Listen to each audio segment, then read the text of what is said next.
Good evening, Mr. and Mrs. America and all the ships at sea. Airbnbs. Ever heard of them? Ever used one? Here we are in the 21st century and they seem to be all the rage. You get online, search a location where you and some friends and family will be traveling to soon and indicate that you're searching for accommodations in that area. Up comes a list of hotels, extended stay suites, and bed and breakfast, or B&Bs as they are commonly referred to. So you book with a quaint looking Airbnb, travel to your destination, and thoroughly enjoy the stay, the scenery, and the touristy things to do, all completely unaware of the homelessness and suffering in that area, largely exacerbated by the very Airbnb that you are staying in. What? Are you completely crazy, puppet? Well, folks, that would be an unequivocal no. What I do know, though, is that speculators and investors tend to ruin just about everything they touch, and the whole Airbnb craze is only the latest example of unbridled capitalist money lust taken to its ruinous end. Ever heard of private equity? Well, let this puppet just say that it is a rampant cancer that destroys everything in its wake, and in the case of Airbnbs leaves a wake of misery behind it that is unprecedented in the annals of the history of first world nations.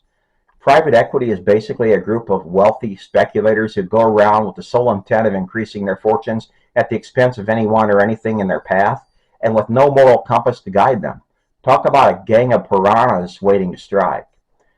This puppet will go on the record here and state that the rise of unemployment and overall general malaise with jobs in America since the 1990s can be attributed squarely to private equity investors and their ilk.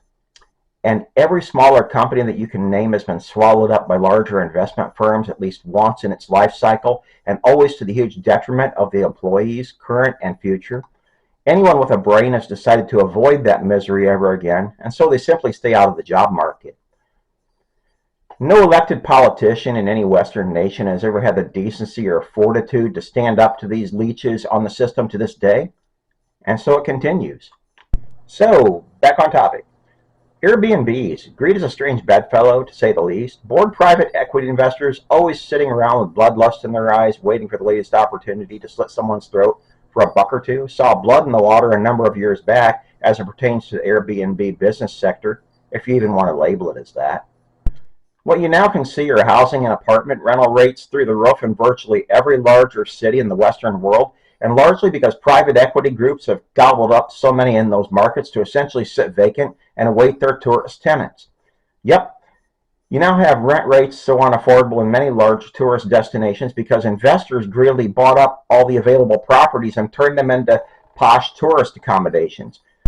Before going any further, friends and colleagues, allow me to state the obvious. To whose benefit does this escalating race to the top of the money mountain actually fall? Is it in the best interest of Western, supposedly first world nations to continue to allow this butchery to continue unabated? Folks, in researching for this video, I was taken aback by the list of nations and cities where this has now ruined so many lives. You have Paris, France, where homeless people now list in the six figures and Airbnbs prevail. The thinking being that local French citizens are evidently less valuable than tourist Franks making their way into the wallets of private equity firms whose deep pockets have scooped up far too much of the real estate market. In fact, the average rental rate in Paris has risen by 15% over the past 5 years, largely due to, quote, international demand and, quote, tourism. That, folks, tells us all we need to know. The Parisian government has essentially allowed greed to private equity investors to take precedence over the well-being of its own citizens, and nothing else can explain it. Let us look at Anchorage, Alaska. The average monthly apartment rental rates have gone up 11% on average over the past 5 years. Also, now it is easy to write this off as landlords just raising their rates in order to cover their own inflated living costs over the same time span. It is interesting to note, however, that one site I researched for this video lists a whopping 3,053 rental Airbnbs available in the Anchorage market. Wow! Do the math.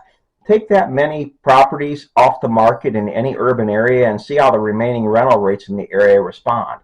I think it is safe to say they will go up substantially. Look for a moment to Chicago, Illinois, my loyal viewers. That large metropolitan area boasts a jaw-dropping 12,554 Airbnb rentals. For the love of God, do the math on those numbers. Is it any wonder the rental rates in that city have escalated a whopping 33%? Yes, almost a third more than people paid in 2020. Could any of that be correlated with a severe uptick in number of Airbnbs in that city? I believe it is safe to say so. So, kids and cousins, as we see more and more liberal urban metropolitan areas becoming tent cities for the local homeless populations, and those tent cities rapidly expanding after that, is it really any wonder? What do we have to do as a people to stop the private equity investment and real estate speculation madness? Well, I think a good start would be to simply legislate some market restraints into place, if not for the sake of the growing homeless population, if nothing else. Things like making it illegal for private equity investment groups to purchase real estate properties in those cities, along with putting a ceiling on house and apartment rental rates in those same localities. I realize that all free reign capitalists watching this will balk, scream, and otherwise cry bloody murder, but so be it. The Airbnb madness must stop, and must stop now. Good night, my loyal viewers, and sleep well.